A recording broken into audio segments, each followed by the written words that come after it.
All right, guys, twist on traditional turkey. So personally, when I became a chef, everybody started pawning off like holidays on me. So it's like, oh, well, why don't you do Christmas? And we're Middle Eastern, so we're not even supposed to be celebrating these things half the time, but it's fun. We like getting the family together. We do Christmas, we do Thanksgiving. You'll get a turkey. Nowadays, they're pretty expensive. You don't know what size you need, how many people are coming. So I started to, when I first started working, I worked at Brennan's in Houston, which is kind of an institution, right? Mm-hmm. What we would do at Brennan's was we would spend about 3 days before Thanksgiving, which is one of our busiest days. We would debone in the cooler. The cooler was the size of this kitchen, at least, like 2 kitchens. So all the chefs or sous chefs would get in the kitchen and take these turkeys, brine them, and then go in the cooler with the whole table set up. And we would literally debone in the cooler so we could keep everything cold. But we would take all the bones out of the turkey and we would then make it a roulette or roulade. So we would take the dark meat, we would grind it, make a sausage, stuff it back into the white meat, roll it, oven roast it, and that was our turkey dish for the holidays. And we would go through probably about 85 to 90 turkeys. So it would be like a 3-day process where we're just doing this thing like nonstop. And how long was it before you wanted to eat turkey again? You'd be surprised because it was so good. And it's like, you can't avoid it. It's like you're eating it, all the trimmings before you serve it. It's like a kitchen thing, right? Even at home, you're just snacking as you go, but it's so good. It's like you can control the seasoning that was in it. You're right. That did kind of like throw me off the game a little bit. I was like, I don't want to see a turkey for the rest of my life. So then when I went to work at another restaurant with my former boss from Brennan's, we started doing turkey breast. And I was like, oh, wow, that's cool. And that's essentially what this is. Turkey breast, you're going to get the full yield. There's not going to be really any bones. I like the skin, but there's not going to be any bones or like extra cartilage under skin and all that stuff you got to trim through. The only disadvantage is, I don't even think it's a disadvantage, is that it's all white meat. There's no dark meat for those dark meat lovers, but at the same time, it's going to be so moist, so tender, you can't really and it's so much easier to cut. Absolutely. So this is what we call an airline turkey breast. So what makes it an airline breast? If you ever go to a fancy restaurant that have airline chicken, it's because the little drumette is in there. So this would be the turkey leg, essentially, right? The wing. The leg would be on the opposite side, but I will pick it up a little bit. This guy has just been brined. So it's got skin on, like a chicken breast would be, or a turkey breast. And then on the back, it's just all flesh, and the tender is still in there too. So this guy we have brined. What is a brine? It's usually, traditionally they'll say it's almost equal parts sugar and salt. I like to do about half salt to sugar. We do a little bit of brown sugar and a little bit of sugarcane molasses or sugarcane syrup.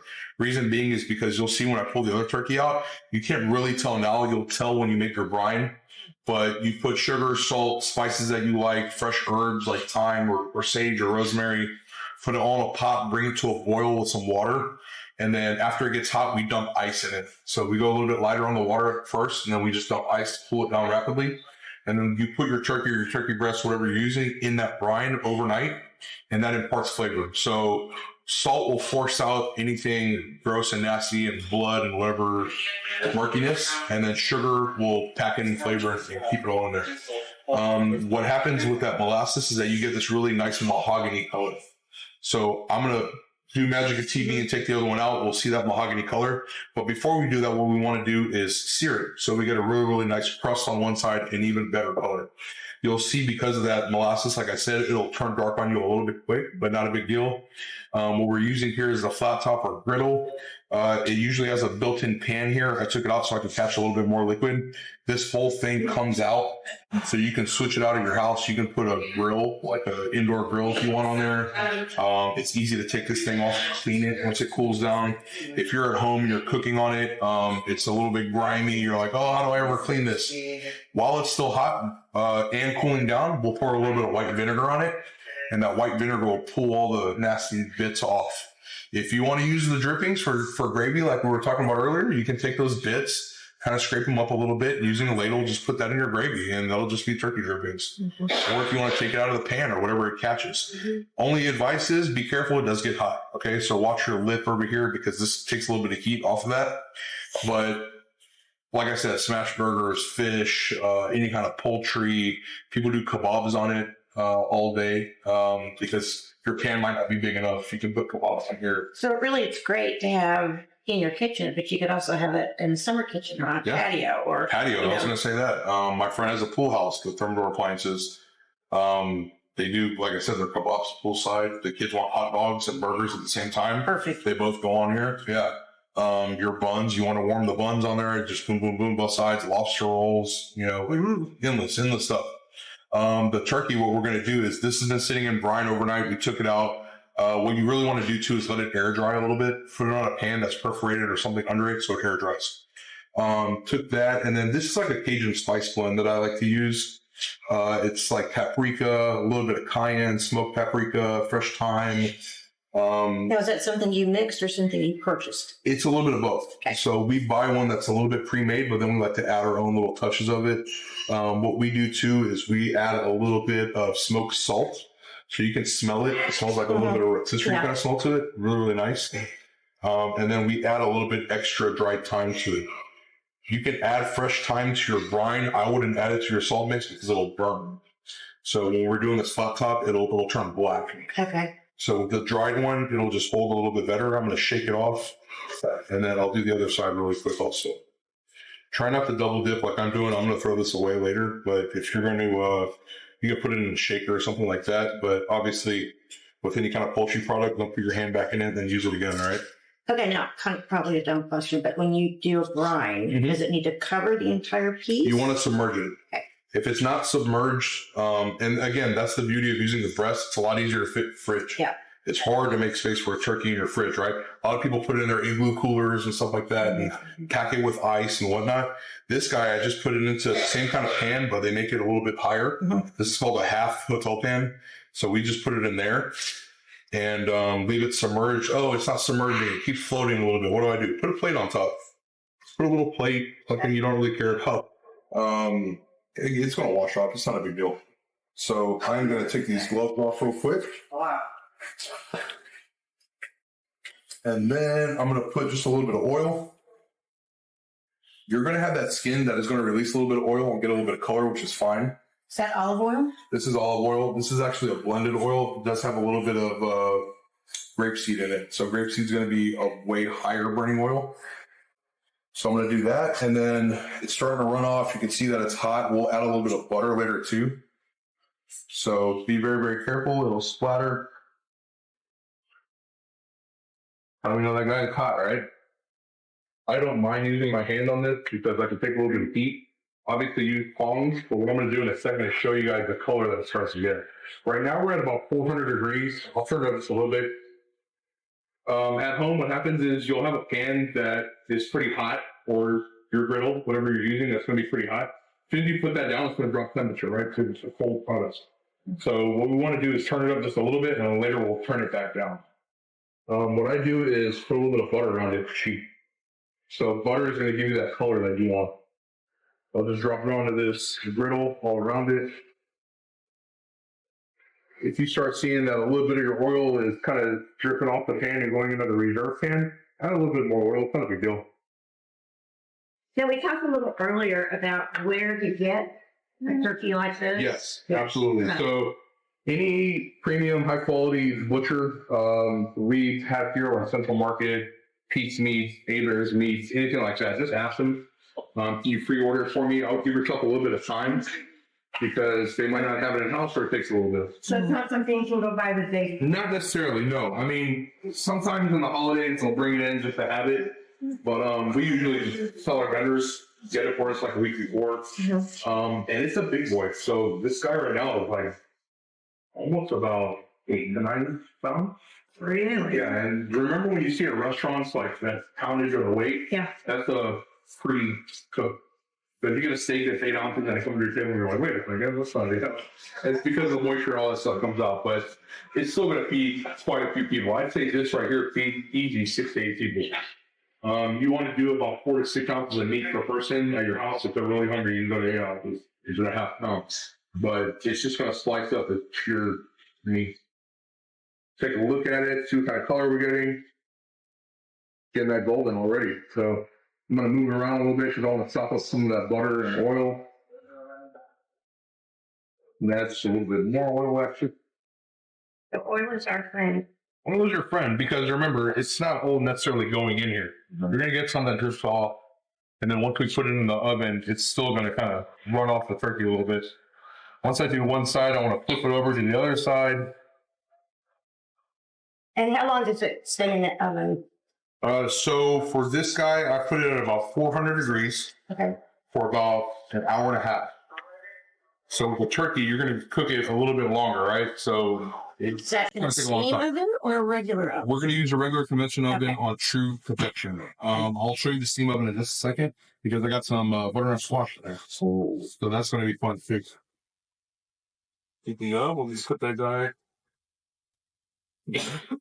I never knew I was going to learn this much. I'm going to turn off my heat just for magic of TV. This guy can still go a little bit longer. We're cooking on the bottom side too to form a little bit of a seal. It's not going to be the color like you want on the first side, but then I just put it on a sheet pan, throw it in the oven. Take this guy out first. That's the same thing we've done. There we go. Look at that. So let it rest for a second. Yeah, that mahogany color is exactly what I was talking about. That's from the brine. So once you keep cooking it up, it's really, really pretty. I'll put a little bit of foil over the leg just because I don't want it to get too dark. Okay. But you can just take that off and toss it. Look at the juice coming out of there already. Yeah. Look, it's so pretty. I know, it is so pretty. I'm going to take it off, put it on my cutting board, and then just let it rest for a second, all right? And we'll come back and slice that guy up. While we're waiting on that, I'm going to pull off this butternut squash.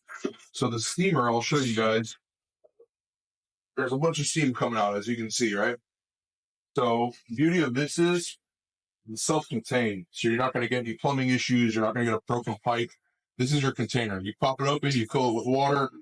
It goes in there, inject steam to whatever you like, and bake with it.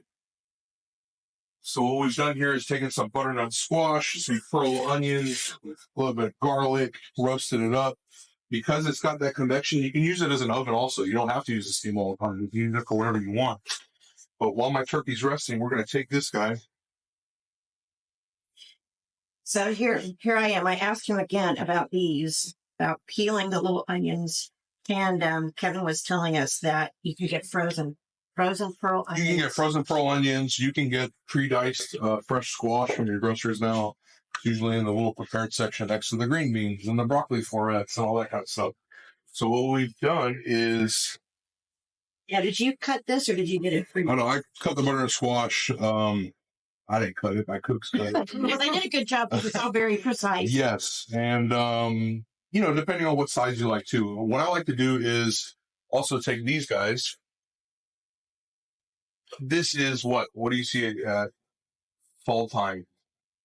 This is basically the same flavor of butternut squash, the texture of a pumpkin, and you can keep the skin off. So what we do is half it, pull out the seeds, throw that away, cut it into cubes with the skin on, and treat it the same way as this. With the skin on? Yes, ma'am. And you get some really, really... Well, it's thin. It's not going to be like even pumpkin, right? Some people will cook pumpkin with the skin on. It's like a sweet potato. Okay. It's got nutrients, it's got color, it looks fun. You see the striations, the green, the orange, all that going on. But this, I just thought it'd be a little bit prettier in the bowl, especially with all the other ingredients going in it. So what I'm going to do is just take this. When you buy the oven or the steam oven, it'll have a perforated pan and a solid pan. So the perforated you want to use for things like green beans, broccoli, other vegetables that you're steaming that you don't want liquid to sit in them. This guy doesn't have as much liquid, so we're not worried about it. So we're going to take our squash, our pearl onions, our roasted garlic cloves that are all in here. Put it in a bowl. We're getting more and more clients asking about steam. Sure. And when they do finally get it in their kitchen, they love it because there's so many different uses that they never thought of. Like, for instance, how do y'all reheat your pizza? You know, it's so perfect when you put it in here. Yeah, so you can use it as a little bit of a microwave, Yeah, I mean, there's just so many uses, and it's so great. Turkey. You look at that, how moist that is. Absolutely perfect for leftovers. Yeah, the turkey, if you want to keep it moist or you want to reheat it the day after, what I put is a little bit of fresh chopped sage. It's going to be pomegranate seeds. Everybody loves some pomegranate, right? I'm going to save a little bit for garnish at the end. This is chopped parsley, Italian parsley. Difference is curly parsley you see at the store is more for like Mediterranean preparations, I think. And then Italian parsley is going to be the flat leaf parsley that's a little bit more subtle. These are just toasted pecans. Pinch of salt, pepper. Oh, that I just spoke. That's a good pinch. It's a good pinch. I told you I have a heavy hand. But you got to remember, you're using a sweet kind of squash, so to say, right? Mm-hmm. It's going to be like a sweet potato almost. This is maple syrup. So that's why I don't mind the salt, because I'm adding a sweet product, so it's going to balance out a little bit. If you want to cheat a little bit, you can add a dab of soft butter. That'll just give it a little bit more of like a glazed looking consistency, which is fine. And how much syrup do you think that was? That was probably about just over a half cup. Oh. This evening, right? Yeah, it is. So we're going to toss this up. Be careful outside, guys. Thank you. Get it all good and mixed, and then just put it in our bowl. Easy side, right? It's just sits in the steam oven whenever you're ready. I think it's easy if you get frozen. Yeah. If you get nothing wrong with that. I mean, things that are prepared. Absolutely. At home, like I told my mom too. I'm like, I love my mom to death. She wants to do all this stuff from scratch. I'm like, Mom, your hand hurts a little bit at this age. Yeah. You know, you don't really want to like sit there and cook for 2 days. Right. Your back's a little bit. It's gone in 20 Exactly. minutes. But you know, the other thing you did too was cutting the pomegranate. I had no idea how to cut a pomegranate. Never seen it done before. Yeah, I mean, another product you can buy in a cup or ready to go now, right? It's always in the fresh, cubed berry section or whatever they call it. But you don't need to do all that. So we're going to put a little bit more of the pomegranate seeds on top for garnish. Another sprinkle of parsley. And then there you go. That's a steamed side. Beautiful. Yeah, it's a lot healthier, so to say. I love the trend. Pretty and fun. Pretty and fun. Pretty and fun, one of the F's, right? I'm still not convinced I can make it, but I can design you a beautiful kitchen. We're going to spend some time on you, right? We're going to train you a little bit. So let me get this out of the way. My turkey's rested a little bit. Well, I know Mariana is extremely excited about macaroni.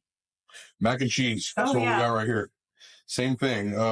Just put it on my pot, boil up some pasta. The cheese sauce is where that low burner comes in very, very handy. Oh, I bet. Another thing that burns right away, cheese sauce. So if you make it from scratch at home, you're doing the same thing with a little bit of roux or flour and butter. That's your thickener on cheese sauce most of the time.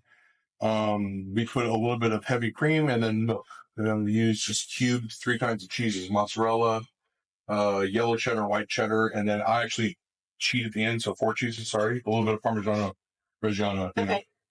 So my turkey has rested for a little bit. You're going to see how nice and juicy this guy is. Wow. So like I said, it's full yield. Like, you're not wasting anything. This is just pure meat. I've never seen a turkey that's that juicy.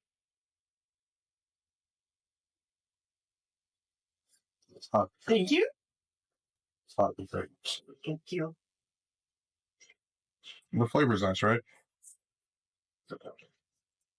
So you have guests coming over, and like their plate is just a solid piece of really pretty. This is amazing. This is so good. Yeah. Mm-hmm. It's got so much flavor. Yeah, it's that brine especially too. So you got a little bit of that brown sugar. I'm not going to slice the whole thing because I want to keep it tender, but I'm going to put this guy out, fan it a little bit. It looks really attractive on the plate. Wow. There'll be more later, don't worry. Oh, yeah. That is so good. Just like that. It almost doesn't really taste like turkey, because turkey, at least where we go, is typically pretty dry. Yeah. Mm-hmm. So easy Thanksgiving things that you can do using just your standard home tools, right? We don't have a smoker that we're doing all this in to impart more flavor. It's got flavor. You just have not cook it a little bit. Right.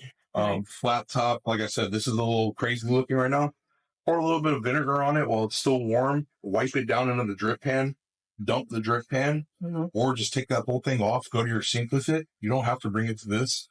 You can just pop it off, and it goes to your sink, and you can wipe it off and spray it with a hose if your sink has that. Let it dry a little bit. Like I said, I hit it with a little bit of veggie spray or whatever pan you have at home. Wipe it down, and it's ready to go for your next use. Yes. Easy Thanksgiving meal, right? Yeah. Seems pretty. You feel more confident now? Yeah, it seems pretty doable. I think I can.